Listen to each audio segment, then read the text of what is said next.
পুনর্বাসন ভাতা মানে আমরা ফিরে আসার পর 12 মাস মানে 1 বছর নতুন কাজের ব্যবস্থা না হওয়া অবধি প্রতি মাসে তাদের 5,000 টাকা করে দেওয়া হবে। লেবার ডিপার্টমেন্ট হচ্ছে এটার ব্যাপারে নোডাল ডিপার্টমেন্ট। আমাদের উৎকর্ষ বাংলা আছে যেখানে স্কিল ট্রেনিং দেওয়া হয়। ফিরে আসা শ্রমিকদের মধ্যে আমরা দেখব দক্ষতা কার কীভাবে আছে, এবং যদি দক্ষতা থাকে দরকার হলে আমরা তাদের আবার প্রশিক্ষণ দেবো, দিয়ে বিভিন্ন কাজে ইনভলভ করব। এছাড়াও কর্মশ্রী প্রকল্প আমাদের আছে, এই শ্রমিকদেরও জব কার্ড দেওয়া হবে। কর্মশ্রী প্রকল্প যেটা 100 দিনের কাজ বন্ধ হওয়ার পরে আমরা চালু করেছি, মনে রাখবেন এর মধ্যেই আমরা 78 লক্ষ জব কার্ড হোল্ডারকে কাজ দিয়েছি এবং 91 কোটির বেশি ম্যান্ডেজ তৈরি হয়েছে।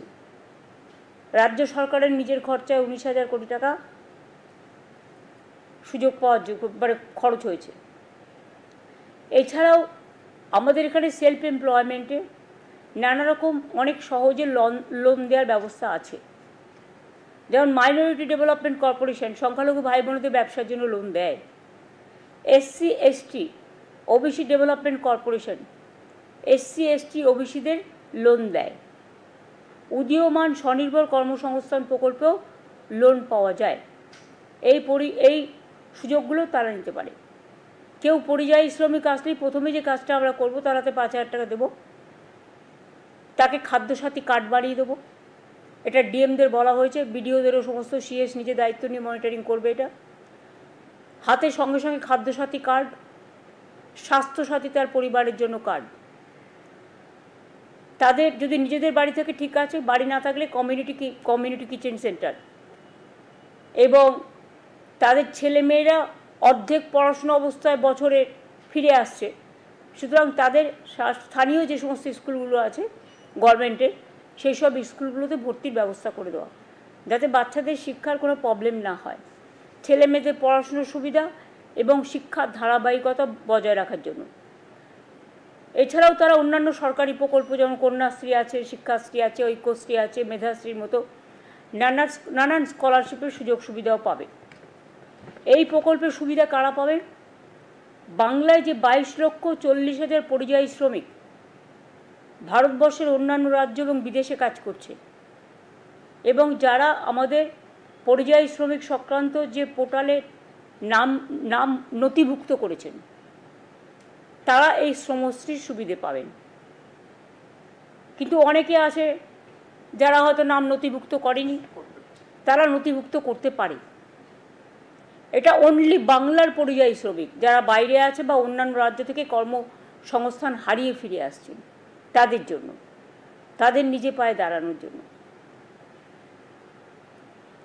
এটা অন্যান্যরা যারা আছে তারা কিন্তু নয়, কারণ তারা তো কাজ করছে অলরেডি। এবং labour department total nodal department হিসেবে কাজ করবে এবং সর্বোপরি এটা CS নিজে মনিটরিং করবে। কিছুদিনের মধ্যেই যারা ফিরে এসছে, যাদের আমরা যোগাযোগ করে বা অনেকে বাংলাদেশে নিয়ে চলে গেছে, সেখান থেকে কোর্টে কেস করে বা অন্ধ্রপ্রদেশে বা ছত্তিশগড়ে বা হরিয়ানাতে বা দিল্লিতে বা রাজস্থানে বিভিন্ন জায়গায় অত্যাচারিত হয়েছে, তাদের কোর্টে কেস করেও অনেককে আমরা ছাড়িয়ে এনেছি। এর মধ্যে আমাদের প্রায় 2,730টা পরিবার আছে। এটাকে যদি আপনি 4-5 জন করেও একটা পরিবারের সংখ্যা অনুযায়ী যোগ করেন, তাহলে মোট 10,000-এর বেশি লোক কিন্তু আমরা নিয়ে এসেছি অলরেডি। বাদ বাকি তো অনেকে নিজে আসছেন, নিজেরাও এই পোর্টালে অ্যাপ্লাই করতে পারেন। এই পোর্টাল অনুযায়ী তারা প্রথমে এসে নথিভুক্ত করবে। তাহলে আমি বলবো শ্রমশ্রীর নামে একটা পোর্টাল করে দিতে। হ্যাঁ, শ্রমশ্রীর নামে একটা পোর্টাল করলে তাকে একটা আই কার্ডও দিয়ে দেবে। আই কার্ডের মেম্বার হিসেবে সে এই সুযোগ সুবিধাগুলো পাবে।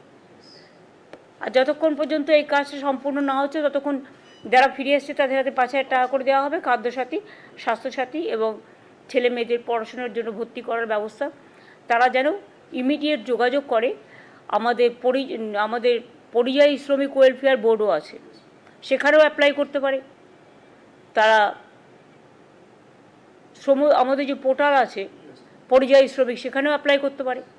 এছাড়াও শ্রমশ্রী আমরা একটা আলাদা পোর্টাল করে দেবো, যাতে তারা সমস্তটা। এবং আমি ডিএম বিডিওদেরও বলবো, আইসিদেরও, যে ধরনের যারা এসছে তাদের খবর রেখে, খোঁজ খবর নিয়ে, হ্যাঁ, তাদের আইডেন্টিফাই করে তাদের, এখন তো আমাদের পাড়া আমাদের সমাধান হচ্ছে, সুতরাং ওখানেও তারা নাম লেখাতে পারেন, সেই নামগুলো সরাসরি আমাদের কাছে চলে আসবে।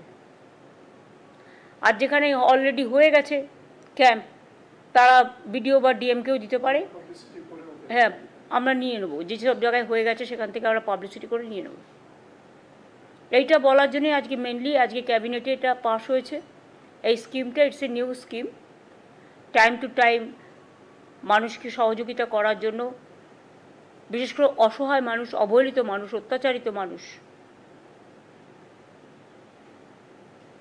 যারা দুর্যোগের শিকার হন, দুর্ভোগের শিকার হন, তাদের এই সাহায্যগুলো করা হয়। কাজে এই স্কিমটা নেওয়া হয়েছে।